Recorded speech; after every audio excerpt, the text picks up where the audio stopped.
All right, everybody, welcome to another fantastic episode of Diz Debate. We are so happy to be here. We're so happy to have you. We've got some new faces, and we've got some people coming back to join us. We're really excited about that. But before we get into that, Diz Debate is a Disney podcast made by fans and for fans. We talk about all sorts of things, from hot topics to, in the Disney parks to the movies to everything in between. And we have all sorts of episodes like armchair imagineering. We just do like hot topic episodes, like this happened in the news. What do we think about it? But today is one of our favorite kind of episodes here at Diz Debate. It's a battle episode. These are always the funnest ones. I think they're the funnest to make. I hope they're the funnest to watch. I heard that they are from one of our viewers, so that's good. But before we get into that, we're gonna go around and get to know everybody. Aylin, how are you doing today?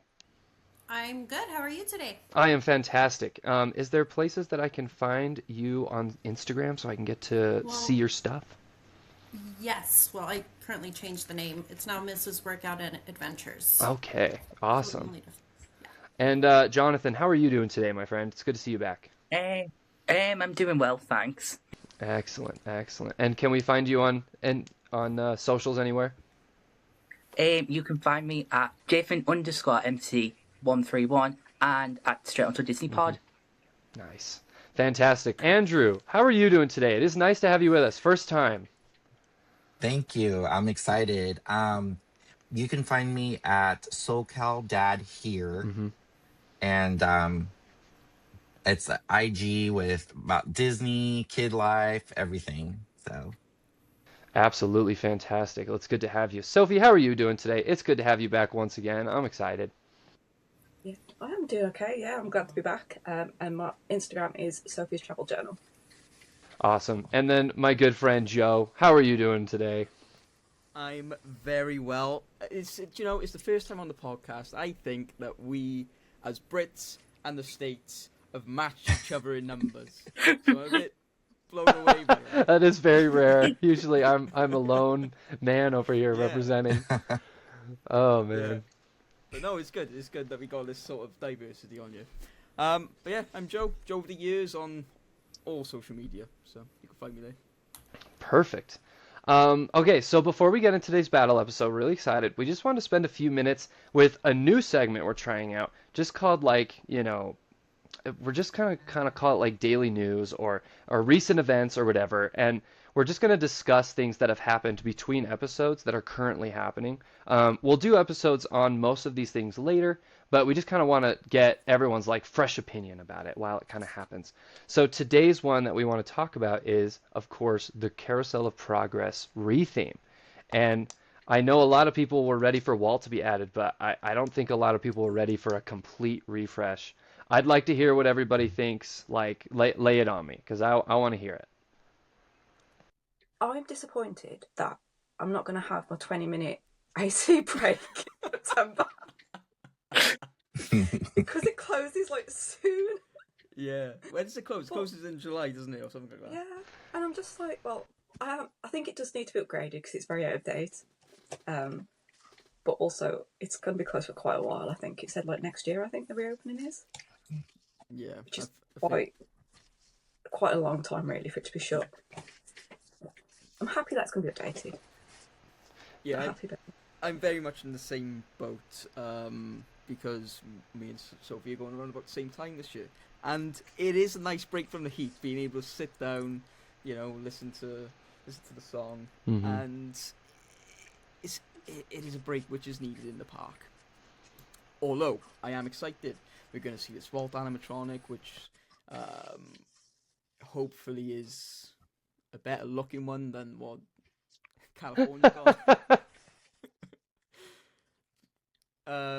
But yeah, the new scene should be cool. The decades it covers it's gonna be fun, and apparently there's gonna be wrestling showing up in one of the scenes, which is on the TV on the TV. Don't worry. I don't want to. You probably don't want to see Walt body slam somebody. Um, but yeah, you're gonna see some wrestling on the screens, which is cool in the 1990s sort of era. I think is gonna be, and yeah, you get to see a glimpse into the future, which is gonna be fun. I know you kind of had that already, but I think that was what they were expecting the 1990s to be when Carousel Progress was there. It's exciting. Shame it's closing so early. I wish it was beginning of next year and not in 2 months' time. Yeah, I got this news when I was just at like work. So I was just like doing stuff and I was pissed. Like I was immediately like slapped across the face. I commented on several people's posts like this is a huge mistake. I can't believe this is happening. And if that was your post, I'm really sorry because it got a lot of hate. I have been humbled. I am sorry. I logged back on later and it was like 50 replies. It was very bad. But I would describe my feelings as I'm nervous because while I do think Carousel of Progress needed love, I think this is more love than I thought I was going to get. And the problem is, this is what's happening with a lot of rides and attractions right now is Disney's sort of redoing them and upgrading them to make, crowds disperse better and sort of overall upgrade the park. And there's a lot of attractions that people have just grown to love this way. Like Splash Mountain was a great example. People grew to love it. It was never supposed to last that long, and it did. And now that it's gone, people still talk about it all the time. So I think this is one of those cases where Carousel of Progress probably wasn't supposed to hang around as long as it did. Um, that being said, if they get the update right and it's just as good, I'll be happy. I really will. Like I won't be like, oh, I missed the turn of the century or whatever. I'll be like, okay, no, this is cute. Like I like this. This is fun. So if they can do it right and it's really cute and kind of corny, I'm in. I really am. So I am nervous about the Walt though. He better look better because I'm not interested in if it's just a copy and paste. I'll be like, come on, people, what did we learn? I'm hoping it's a younger version of Walt. Mm. That's what I'm hoping for. I think as long as they keep the song the same, which they will, they said they will. That's because that is Carousel of Progress. Yeah, isn't that it? The has song. to stay the same. If you take that away, Yeah, it's not the same. let's not have another Now is the Time era. I did not appreciate that. That was a bad song. I think I agree with you on, wow, that was crazy that they announced it, but I think it's going to be good. I think that, like you said, if they get it right, we're going to have a really good, what do you call it? I just think it's going to be really good. So, but I am sad that there won't be a place to chill for about a year. So, hopefully it won't take longer than that because, sometimes I feel like Disney, when they have something going, it gets delayed like Tiana's, so hopefully they can get it done and we'll be able to have something new. Yeah, I Yeah. agree. I've seen this idea floated around on the internet too, where we bring the original back to Disneyland and then we have the new one at Disney World. And I'm kind of okay with that. Mm. Like, especially Yeah. since the Innoventions building at Disneyland is a disgrace. Like, it's an absolute train wreck of an attraction right now. And I would love to see it back to Carousel of Progress. I know that probably wouldn't quite fit in like it used to, but I really do think it would be a good move by them. They won't, but that's my 10 cents on that. Well, I think we've explored that topic well. I'm excited to see how that unfolds. We'll see what happens. They'll probably give us more concept art and sneak peeks, and so we'll talk about that. I'm sure we'll have a great episode about it. At least I would like to, because that's a great topic. But um, let's dive into our battle episode today. So we're going to talk about villains, which is a good one. I'm really excited. We've got a good smattering of the great villains represented here. So I'm the judge, and then we're going to go around and take turns here and kind of represent each villain. So everyone's going to make a case. Um, I'm kind of looking. I'm not as good of a judge as AC. He's a great judge at these kind of things, but I'm kind of looking for like what lengths did they go to make their evil plan happen? Like how committed were they? And I'm looking at like the depth of their character if in terms of evilness, right? Like how truly evil were they, or were they just kind of like half-assing it, something like that. And then I'm also just looking for cool points because a big part of villainy is style and presentation, as Megamind has taught us. So and then also I'm just looking basically at them as a whole. So I'm going to be taking notes over here, and I'm gonna do my best to be a fair judge. So without further ado, I'll shut up, and I'm going to let Aylin go for it with her villain. Take it away. All right. So first and foremost, Evil Queen, or Queen Grimhilda, as her name is, was the original and first animated feature-length film villain to be introduced in 1937 with Disney. So she actually, I mean, she's my favorite, but she relies on dark sorcery, alchemy, and the best yet, manipulation. As we saw with the huntsman, how he, she convinced him to go and get Snow White's heart, bring it back to her, but of course he didn't follow through with that. So her abilities, she shapeshifts, as we see. She goes from the evil queen to the wicked witch there. She makes potions, has secret knowledge through her magic mirror, who does more than measure the queen's beauty. And then, so of course the film version was created by Walt himself and Joe Grant, who was a storyboard artist and character designer. And that's pretty much it, given the fact that she was the first one and, the best one. Well. Yeah. Let's not say best. Okay. I mean, the best. I think I'm going to be throwing that term around. Like this? Come on. I will give it to you. I mean, Evil Queen has produced some of the best merchandise you'll see in some of the parts. Oh, that's a good point, Joe. Merchandising. It is so good. Everything with the poison apple. You got Yeah. the candy apples and things like that as well, which are all themed to it. Is some of the best merchandise in the parks. I mean, she did start it all, if you think about it. Kind of like Snow White. Yeah. True. Yep. True. Can't take that away from you. And unlike some people here, you can actually see her in an attraction, right? Like she's got some major show scenes. I don't think everyone here can say that, Joe. Whoa.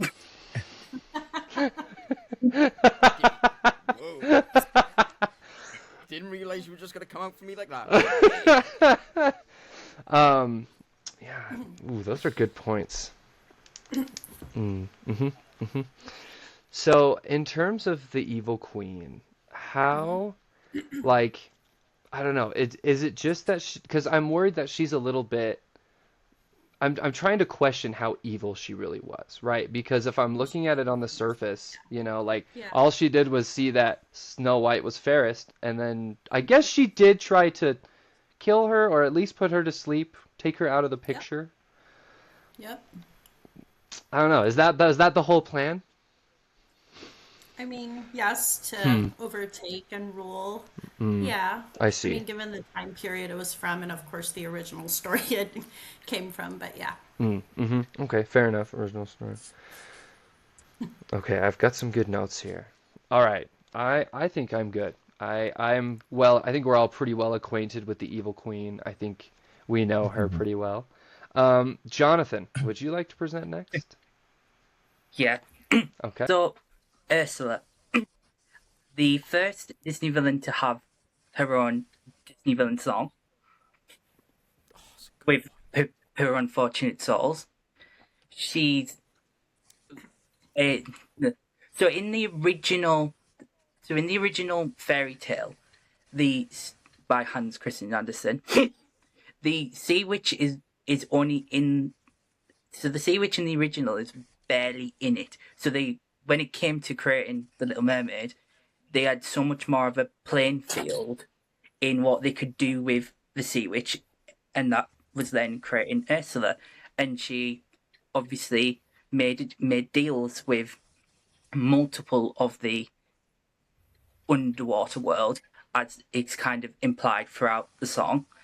And then she transformed into herself, into Vanessa, to lure and keep Ariel from not reclaiming her voice.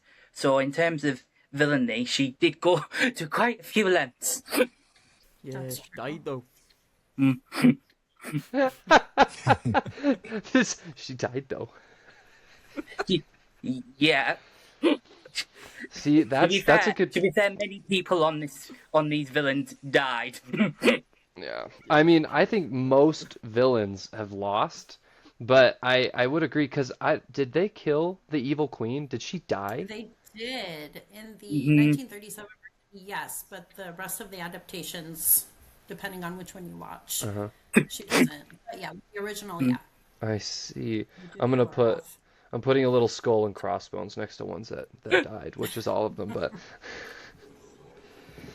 so she did go to great lengths. I feel like too, I feel like Ursula is a really like she's got a lot of sass. Like she's a sassy Mm. villain, you know. She's got spunk, you know. She's a total character, and I really appreciate about it. But I also agree she did go to great lengths. Like even when her evil plan failed, she kind of had a backup and tried to save it again. I do question like I don't know, taking Ariel's voice. Like I feel like she could have I don't know, it doesn't seem like the worst thing ever, but it was pretty tricky. I don't know what kind of magic rules she has, you know, like I'm not aware of what kind of things she works under. So, does anyone else have any other questions for Jonathan? I mean, I've got to say that Poor Unfortunate Souls is an absolute banger. It is. Yeah. It's such a good song. It's one of the best villain songs. Yeah. And Yeah. yeah, go ahead, Jonathan. And well, it kicked off the well. To be fair, the 90s do have incredible songs for Disney anyway. Yeah, and that was the first film of the Disney Renaissance, if I'm not mistaken. And Mhm. if not the first, it was one of them, right? Of that era of those newer movies. And I think that's very remarkable. And I mean, the fact that she's still so relevant, right? Like we had the live action one that didn't do so hot, but like those classic films are what everyone thinks of when they think of Little Mermaid, and they're still holding up, which is awesome. And I think that says something about not only Ariel, but Ursula as well. I think that's very solid. I do also think that if they did the Corella treatment with Ursula, it could be incredible. Hmm. Yeah, just like a villain focused, like, Mm. because Cruella was like a prequel, right? It was sort of like a run up to her Mm. becoming. I can see that working really well. I will also add she has good henchmen too. She's got those Mm. eel guys. I'd give you some mad points for those. They're pretty creepy. I think they have some crazy vibes on them. Aura, as the kids say. The The kids, kids do be saying they aura. do be saying that. Not that I know what it means, but they do say it. I would also like to give Ursula bonus points for her magnificent death because while Evil Queen was slayed and it was quite spectacular in the original, Ursula she goes down with a fight, man. Like they really drag her. I mean, it's intense. There's a boat, there's lightning. It's crazy. So I would just like to say that's a good point for Ursula. Um, but if I think that's it. Does anyone else have any other jabs or anything at Ursula? Sophie? I was gonna say she is the best like animatronic in like the Mhm. rides. One of the best. She's actually terrifying. Yeah. Like she's just kind of there. But then Triton appears, so it's okay. But Yeah, you only like Triton because he's topless. Oh my god, I forgot about that. Dude, I like Triton. I'm like, oh. no, nobody doesn't like Triton. You know, don't get me wrong, he's a good-looking fella. like, well, I'm scared, and then he's okay. Excellent. Yeah, that's a good point though. Ursula's animatronic is spectacular. It's very well done, especially in a time when the park didn't have as big of a budget or as much to work with. And that was that ride, especially at DCA, really saved that area because that was Golden Dreams before and it sucked. And so now it's that ride and it's great and it fits perfect. So I think that's great. All right, I have some good notes on Ursula. Andrew, I have you next. Why don't you go ahead? Okay. Well, I'm a big fan of Maleficent, and she's my favorite villain. So, I love Sleeping Beauty. I feel like the film itself, when it came out with the watercolors, it's beautiful. Um, but going into Maleficent, I think when you think of villains, I think she's the villainess, like of all villains, because her motivation, I feel like, is a match in its pettiness. She wasn't denied a kingdom, robbed of power, or betrayed by a loved one, right? She cursed the princess, Aurora, simply because she wasn't invited to her christening, right? So, not only that, but she directed her anger at an innocent baby who had done absolutely nothing wrong. That level of cruelty is hard to top, I think. Second, Maleficent doesn't just threaten Aurora, she terrorizes an entire kingdom, right? Because her curse forces Aurora's parents to live in fear for 16 years, changes the course of countless lives, and creates a cloud of dread over the kingdom. The impact of her actions extends far beyond a single victim. Sorry, I took notes, so I'm like.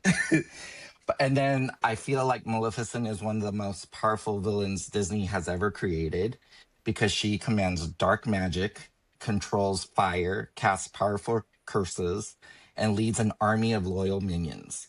And unlike many villains who rely on elaborate schemes or manipulation, Maleficent possesses the raw power to make her threats a reality. Um, and what makes her even more dangerous is that she actually succeeds. So many Disney villains are stopped before their plans come to fruition. But Maleficent's curse works exactly as intended. Aurora pricks her finger and falls into the enchanted sleep. The heroes spend the rest of the story trying to reverse the damage that Maleficent has successfully created or caused. And then there's the ultimate villain moment when confronted, she transforms into a gigantic fire-breathing dragon. Um, While other Disney villains may have henchmen or magical abilities, Maleficent literally becomes the final boss of the movie. Um, she embraces her evil. She isn't conflicted. She isn't misunderstood or seeking redemption. In the original animated film, she revels in fear and destruction. So her presence alone commands attention, from her dark appearance and green flames to her chilling voice and commanding demeanor. Um, Also, she's so popular at the Oogie Boogie Bash um, at Disneyland. Um, in fact, she was there. They took her out for a year and brought her back the following because she was so popular. So that is why I think Maleficent is the most villainous. Oh, you made some really good points. Yeah, Oh, it's so tough to come back at you for anything. that was Sorry. solid. The only It was thing, so good. yeah, I was like, oh my goodness. Okay. I would also like to add, I can't correct you on this because you're very correct that she is a very popular meet and greet. I would also like to Mhm. add in Aylin's defense that the Evil Queen is a very popular walk around character, or was, Oh, right? she is. Yeah, but Yeah. Well, she's I'm very still upset. popular and yeah, I'm upset she's not there anymore. yeah, she was, but she is in our hearts, and I assume she'll be back at Yes. some point. But yeah, Hopefully. she's magnificent. She was a great character. So I would like to add that. That being said, that is 1 point minus for Jonathan because there is no walk around of Ursula, which is unfortunate. This is something we talked about on the Villains Land episode. We think that there should be just crazy amounts of villain meet and greets, and Ursula would be a great one for that Mhm. area. She could have like a little grotto you could go into, which would be really neat. Um, Joe, you look like you got some on your mind down there. Yeah, it's just a shame that she lost to somebody called Philip.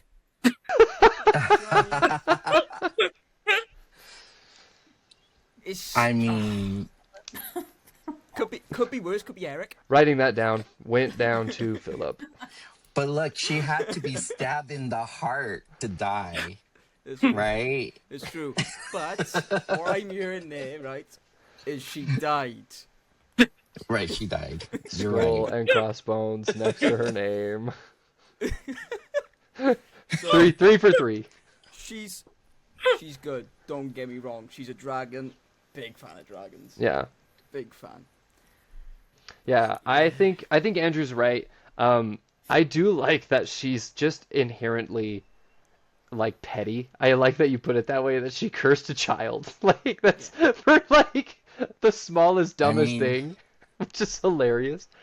But I do agree that she's got, I think another thing Maleficent's got is again that aura of evilness, right? Like she just, the way she carries herself throughout that movie, her and the evil queen have that very in common. They have this really like um prissy kind of evil quality where they never mhm. like bend their backs. They're very straight. They have their big staff and they live in regal places and they do, they have other people do their dirty work sometimes and they're like, fine, I'll get my hands dirty, and they do it themselves and it still doesn't work, but um we're not I'd like going to off. add in.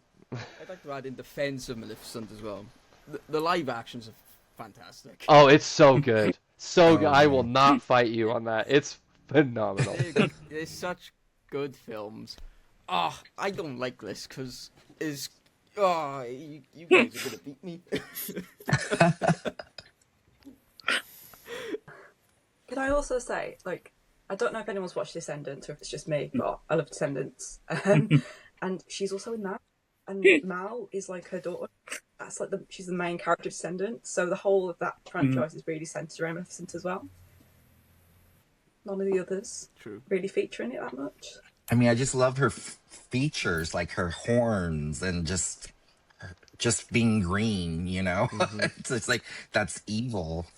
Um, Yeah, and she is very merchandisable, right? With the horns, like everyone yes. buys the horns. Her clothes Yeah. are cool. Like you can get shirts with the dragon or with her. Like there's so many things to buy there. You Yeah. can see her at Disneyland, but only in walk-through form. I know that there's probably Yeah. I know that, isn't it Paris you can see the dragon or something? The dragons Yeah. under the So that, castle. I mean, mad points. I'm sorry. Like I just got to give you the Yeah, like. it's arguably one of the coolest spots in Disneyland Paris. You know. Damn. Andrew, that was a solid case. We've heard for some great people, but that was magnificently presented. So well done. All right, Sophie, here you go. The floor is yours. I don't think I can top that, can I really? But I will try. So Mother Gothel, the villain entangled. So I'll start from like the beginning of the film. So she uses a magical golden flower for hundreds of years to stay looking young. Because like who wouldn't, to be honest, if there was like a chance to stay looking young, you know. But then disaster happened. So the queen was like dying, and when she was trying to give birth to Rapunzel, so they found the flower, gave it to the queen. Mother Gothel was like, "Oh no!" But then it turned out that Rapunzel, the baby, had these powers. And so what did Gothel do? She thought, "I'm going to go into this baby." Realised it had the powers, so she took it. The baby, the whole baby, she took it. 18 years she trapped Rapunzel in that tower. 18 whole years. That's like all of her life up until like the start of the film. And she poses as her mother, so Rapunzel thinks it's her mother, and she tells her the world's bad, it's full of cruelty, you're safe in your tower, can't go out. Those floating lanterns, don't need to see them. Nothing to do with you. Obviously they are. But Rapunzel obviously escapes, and she tracks her down, and she gets some little henchmen to help her, and there's a bit of like she's very sassy, so she's very dramatic and sassy, and for the whole film she'll say things to Rapunzel and like say something really mean, and like, "Oh, it's okay, because I love you, Rapunzel." And she just gives her like, it's just sass, it's constant sass, and Mother Knows Best is one of the best songs. Yeah, That's It's true. just, like, That's a line really after good line. one. it is a That's it. banger. It's so good. It shows like her sass and like how she's very sarcastic, which I think is why she's so like relatable and just loved, because she's just kind of love to hate her in a way. But then at the end, obviously, she captures Flynn, and that's not good because it's Flynn Rider. And and obviously speaks fight and things. And so what does Flynn do? He cuts Rapunzel's hair. Oh no. So then what happens to Mother Gothel? She dies. Because obviously she's hundreds of years old and there's no magic anymore, so she dies. Which is a bit sad. Well, it's not sad because Rapunzel and Flynn is happy ever after, but then Rapunzel's hair changes and yeah, and there's a live action coming, and Catherine Hahn is playing Mother Gothel, which is It's he's perfect casting. Exactly, and you just know she's going to absolutely kill at this role, and she's going to make the character like even better than she already is. Yeah, I think that's all I've got to say. Here's my question: can I see Mother Gothel in an attraction? Is she someone that I can see in an attraction? No, because she's not in the Tokyo ride. I thought she might be. That was a genuine question. I had no idea. Okay, that's a bummer. It is. I think they just kind of skirt around the fact that it's all about Rapunzel and Flynn and like being in love, and yeah, she's not really shown. Yeah. Well, to give her You hear her voice. to give Sophie a point, I feel like Mother Gothel is at the Oogie Boogie Bash, which is our Halloween at Disneyland. She does make the appearance. She was actually a walkthrough villain, and she was very popular. And also, she's in the. They do little shows for the Halloween thing, and there's a musical kind of thing that they do in DCA where they do the World of Color, and she's one of the villains that sings and dances on stage. So there's the appearance of her. So I think that should add to it. I think she's also at Not So Scary as well, and she does make an appearance at Paris sometimes. I think they did. Where was it? Where they did like a stage show where she told stories? Am I imagining that? I don't think I am. Was that Paris? She's been in most of the parts. I would also like to add for Andrew, Maleficent makes plenty of parade and show appearances. Is it Yes. in Fantasmic, right? Like that's the main big deal in Fantasmic is that Mickey bows Right. Maleficent. So that's some points to you. I'm trying to be fair, but I do think that Mother Gothel is one that a lot of people. That was an age of when Disney started doing more like realistic villains, like not that everyone else is fake, but it's more like it's not just like an evil queen scenario. It was more like she was sort of manipulating and very bad. She would like gaslight her all the time. She was like a horrible person, and I think that struck home for a lot of people. And even though she's not a walk around or like commonly in the parks all the time, she is someone that like a lot of people have known or met before, and they're like, oh, like I that's horrible, like I know I can connect with that in this way. And so I would argue that while she's not inherently like walk around with a big staff zapping people evil, I would argue that she's evil in a much more like long con kind of way. She has this in common with a few other of our villains. So I think I think she's a really good one. I think she's a strong case. Yeah, and I suppose she's one of the villains which is not magical. She's just a person who wanted to stay young. So Almost relatable. You sort of like see that sort of type of person in real life, and if you had the displeasure of knowing that person in real life, you kind of can feel how Rapunzel would. So yeah, I think she's the most real of the villains. Of the villains here, for sure. Like I know there's other ones yeah, in Kanto and so on where they've really dove into those topics. But yeah, like of these here, and I would almost put her in a classic villain like role just because of that movie. It's kind of getting older, but still, like she's a great one. I really do think she's got some strong points. Okay, does anyone else have any other things for Sophie and Mother Gothel? All right, Joe, blow my mind right now. I've got my back against the wall, my legs between my tails between my legs. I'm nervous, you know. Although, I am representing Hades, who I think to be the absolute best Disney villain. And you know, you think of villains, you think of nasty, cruel, horrible, dark, bleh people. Hades is a bit like that, you know, like Maleficent. He went after a baby, wanted to kill it, hated it because he was going to ruin his plan to take over the overworld, which he come close to. But he's a funny guy, you know? He's not just evil, he's just a funny dude. He goes up to Mount Olympus, he's cracking jokes. Not anybody gets them, which is a shame, but they're great. Yeah, he's a funny guy. I think, characteristically, looking at him, seeing him set off when he goes into his angry mode, it's flames, awesome character design. He commands every sort of scene he's in as well, you know.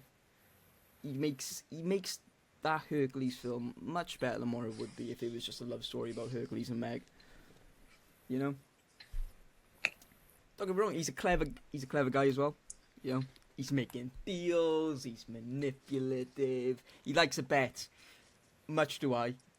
Bit of a gambling man. It's just he didn't die. Also, like, I was about to say, isn't he dead? he doesn't die. He's the ruler of the underworld. He's technically a god. Gods can't die. Right? He's just in the River of Souls, whatever it's called, River Styx, whatever it is. Just floating around in there with all the ghoulie guys, you know? That's where he is. He's not dead. Isn't that the same? What's that, Sophie? Isn't that the same It's as being not. dead, though? It's not. He's just having a swim Feels the same with as all the being ghouls. dead. It's almost the same, but it's not quite. He's actually still alive. He's got a pet dog with 3 heads. You know? Points there. 1 point. But yeah, he's actually close to fulfilling his plan, which he set out in the beginning of the film, which was to take over the overworld, Earth, to raise the Titans, kill the gods of Mount Olympus, and become, you know, what Zeus is, god of gods. He's so close, you know. Hercules just had to go and ruin it by being an actual hero, or a loser. You know? He was so close. He was there.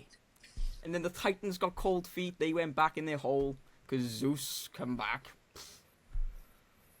Thanks to Hercules.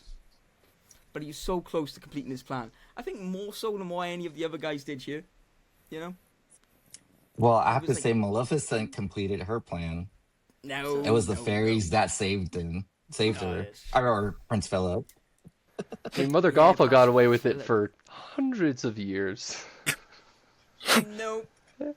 She died. Thanks your windowsill. What a sad death for such a complex character. Yeah, right? It wasn't even, like, magnificent, just died.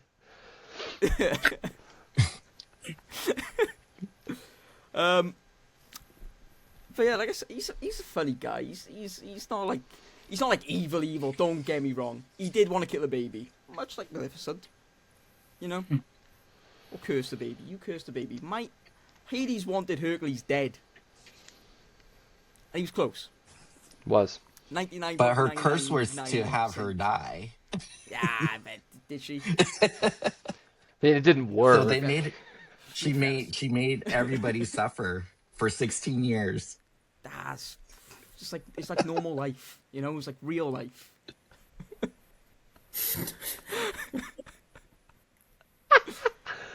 Have you seen the musical? No, I haven't seen the musical. Because there's shit in the musical. Whoa. Whoa. Go, Sophie! Go! Yeah! Whoa. He is basically a glorified panto villain. He's a glorified panto villain. But no, like, in the musical, like, in the film, he's great, right? You kind of root for him because he's bad, but, like, you want him He's to a be good bad. guy. Then in the musical, he's just a bit like, it's like, oh, do something. He's kind of like jazz. Bad musical adaptation -1. Yeah, but Oogie Boogie Bash, he's a standout character. That's true.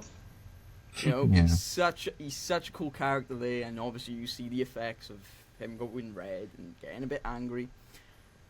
Yeah, he's a cool villain. He's a goofy guy. He cracks jokes. What other villain will sit in his armchair halfway through the film and go, "Relax, it's only half time," you know? What do you guys do, huh? He doesn't take himself too serious, you know? I think the voice actor helped too for the role. Oh, yeah, James James Woods, Woods, right? Yeah. awesome. I think was he was so just made good. for that. Yep. Yeah, he's such He a definitely good... makes him a very different villain. So Yeah. compared to the rest. So yeah. Yeah, So yeah. Honestly, I could say that about most villains here. I'm not just trying to like build everybody up. Like I really can't think of a bad performance amongst us in even Evil Queen. Like even way back in the day, like hers is great too. She's very, very good. I think that's pretty good. But I think Hades takes the cake for me as far as voice acting. Like his delivery and the way that it was felt so natural, felt so great. Yeah, I totally agree. So good.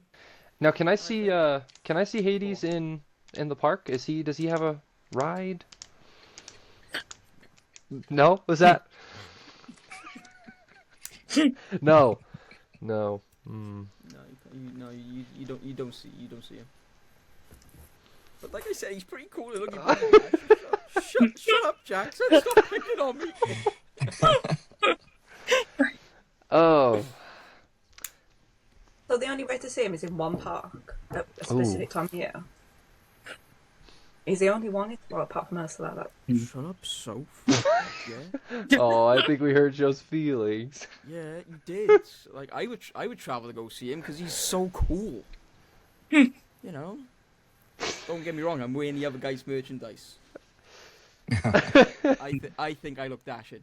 You know. I think something that Hades does well that Joe touched on is he is a casual villain. He's a very hands in pockets, top button down kind of guy. He's very non-concerned. Like you only see him get stressed a few times throughout that film, but he's like, "No, it's gonna work. You're gonna do this, and then you're gonna do this." And I would also like to give points to his henchmen, A, for being hilarious. Yeah, and B, for doing a decent job. However, they did undercut him and cause the whole movie to happen. So that's problematic. Yeah. Yeah, they could have done a better job, to be fair. I mean, they do wear Hercules merch in the movie. And they look dashing. They do look good. They do look good. The sneakers are great. But no, I think, you know, you go around the table here. You say Maleficent, she's terrifying. She's a villainous villain. Same with Evil Queen, same with Ursula, same with Mother Gothel. My guy's entertaining, right? Who would you rather go out for a drink with, Jackson? Is my man? Is my man Hades? It is. I'm certainly not going with Mother Gothel. That's for sure. Like that's get a drink and last 18 years. Yeah, exactly. You could sit there with Hades and have a good crack. That's one point. He's the easiest to take out drinking. He is. He is kind of technically the only one still alive. Also, That's No, I don't think, no. no, he is. No, but he's not. If he's in the River of Styx, he's just can't having a come out swim. of that. I think Sophie might be right on this one. I'm gonna be honest. I really do think No. he's not God. dead, but he's a god. That's like- Gods don't die. But I don't. Yeah, but you can't get out of the river, man. If you're in the river, How did Hercules get out then? Because he's the hero. it's the hero, it's the story, it's the plot. Okay. I have heard It's not dead. some pretty It's not great dead. arguments here. I have a lot to think about. Um, I'm gonna leave my good friend Joe here for just a minute. I'm gonna total up some scores. I will be back in just a couple minutes, and I'm gonna see what we think here. Okay, I have got some results for everybody. Joe, did we send out a poll on this, I don't think we actually on the did. channel? I'd be really interested to see. Don't. But that's, I think, Paul. At the end of this, we'll get people talking Yeah. in the comments. I'd like to hear because I'm a very different type of Disney fan, and I'd like to hear what like you or anyone here or Dean or Olivia would say because I'm sure they'd all be pretty different, but I'm also sure the way they judge villains would be pretty different as well. That being said, here's my ranking. Probably on how entertaining they are. Yeah, yeah. Everyone says Hades but me. Okay, at number one, at first place, I put Maleficent. Yes. I cannot get around her pettiness, which was a great point to be made about her, but she is such a classic evil villain. She just she looks it. She has great dialogue, and I have to be honest, the live action's helping you out here because the way that they portray her in this gray area of like caring but also being evil, and it's just such a fascinating way to put her into perspective. So I think Maleficent is a great first place. She's got the classic things where she dresses, dark, and she's got this like evil persona, but at the same time she goes all out with this amazing battle at the end with the dragon. I mean, it's kind of hard to beat, I will be honest. That being said, my second place, Hades, was my second place. Okay.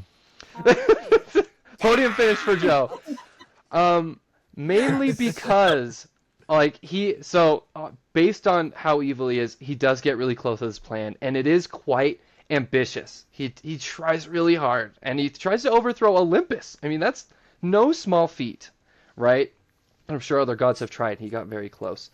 I have to give points for his delivery, not just voice acting wise, but he's very clever, he's very cunning, and he's such an interesting villain, especially compared to Maleficent, because he's so chill and he's so lax, and he's just anyway, very interesting villain. So that's why I put him second.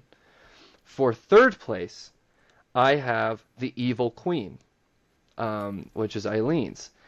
I did that because she kind of started it, and I wanted her to have a place amongst the greats. I wanted her to have a podium finish because while she doesn't have all these attributes that are as memorable as some other ones, I do think that she should get some credit for sort of beginning what we see as a typical Disney villain. She was there, and she's so many things that we look for in a villain. She is inherently evil, and she does try to. I mean, we all talked about how our various villains try to trick or capture or imprison or kill children, which did happen often. And Snow White may have been an adult or something close, but she also was like the nicest person ever. And so I feel like trying to kill / make Snow White sleep forever is nearly as bad as trying to take someone's voice or kill a child or kidnap a child for 18 years. So that's my reasoning on that. That's probably an unpopular one, but I think she should definitely be up there. My fourth place was Ursula, because she's Sophie's out. Sophie's done. I've hurt Sophie's feelings forever.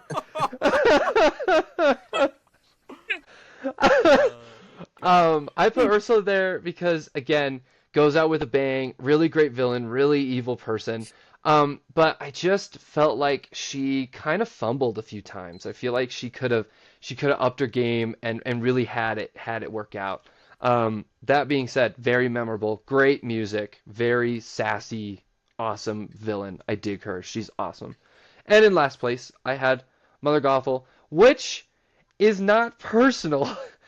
um, I just had her there because the problem with that movie and her villain is that most of that movie is about Rapunzel and Rapunzel finding her life and her meaning.